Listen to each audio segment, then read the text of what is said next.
Hello, and welcome to Octopath Traveler by 8. I'm your host, Liam Gallagher, and in this episode, we are avenging the death of Tressa. We had our first death last time. I was killed by a poisonous snake in a cave.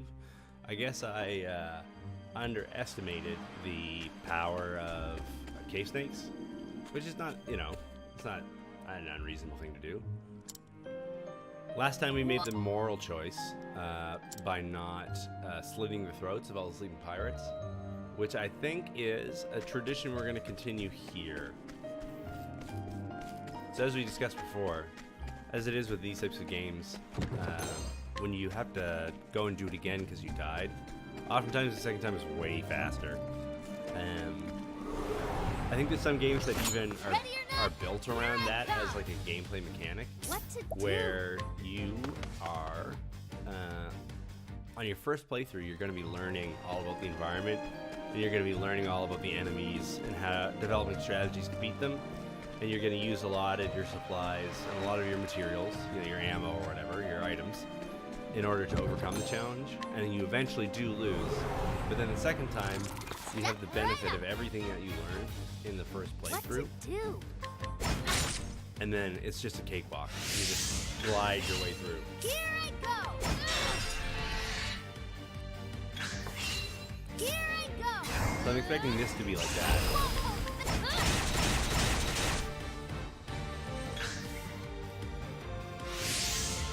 Hide in shell. This is an interesting choice for an aggressive creature. It's like I'm gonna attack you, and then my big strategy for winning the battle is to stay completely still. Time to close up shop. I mean, everybody has their own approach. I feel like there's a lot of overlap in this game from Bravely Default. It's a fun 3DS game. I don't know if anybody in the audience here have ever played that good one. Bravely Default is a lot of fun though.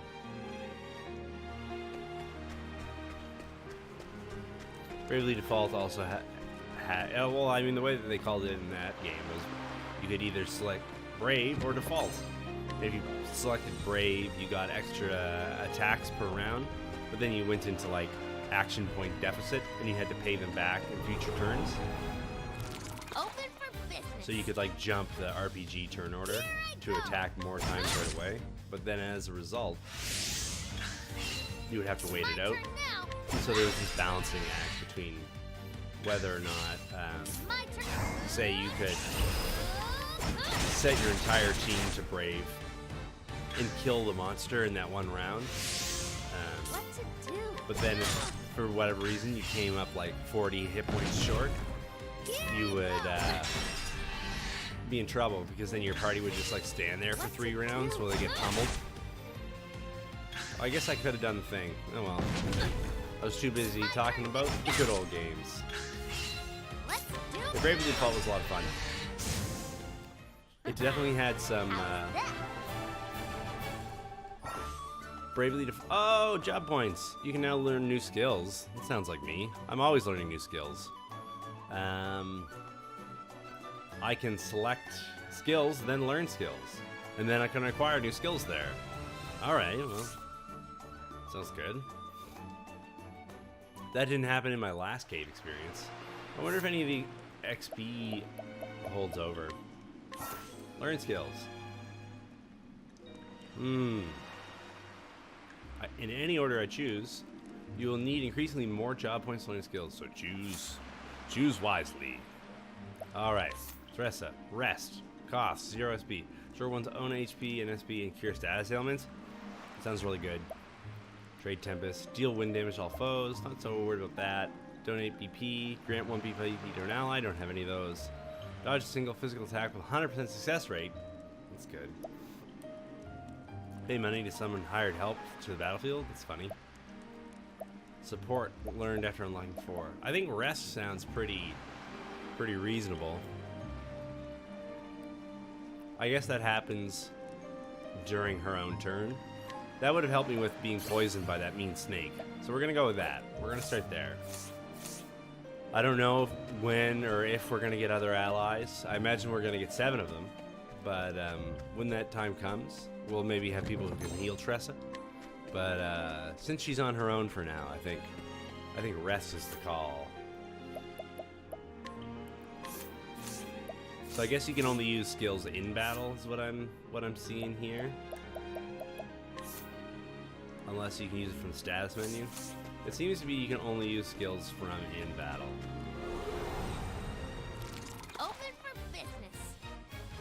Another one of these junkulators. What a goof.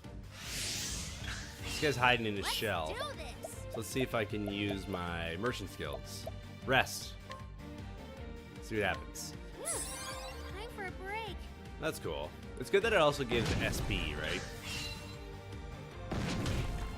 What to do? Presumably I'm going to be burning through skill points at a later date. What? Do it. Pull the trigger.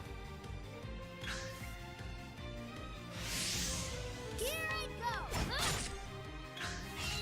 Here I go. I think the status ailments is going to be the most useful thing. Do this. It should keep the cost of using like, all those recovery items down. We got And I guess the way that the combat system works is Tressa's still going to be gaining BP while she uses the rest skill. So that's handy. Hey, buddy. If you need anything, just say the word. So you are a shop. On hand. I like that it says how many that I have with me. That's nice. I think I'm good, buddy. Unless I can use the secret trade option. I cannot seem to do so. Override existing data. Yeah, let's do that. Let's do that. Okay, there's this thing. Where's this gonna take me? Underneath the realm of the sleepyheads. I like this. I like it when games play with perspective in that way. Refreshing jam. What does that do? Healing? Equipment? Inventory? Sounds about. Healing jam. Okay, cool. So it's exactly what you would think. It's like rest, but in the form of jam. Oh no, we got attacked by a sleepy pirate. Let's do this. I guess in this case that would be Tressa attacking a sleeping pirate. And also there was a pirate sleeping under here. Alright, so we just have a few seconds left on the timer. I know lots of times we've gone over. So in this episode we're going to stop here because it looks like there's a big boss fight potentially coming up. My guess is that these guys are going to wake up. We're going to have to find out though. Okay, so in the next episode of Octopath Traveler by 8, we're going to see what the sleepy pirates have in store. Tressa, I think, is going to be trying to get all the worldly possessions of her townsfolk back, but there's only one way to find out. Okay, see you next time on Octopath Traveler by 8.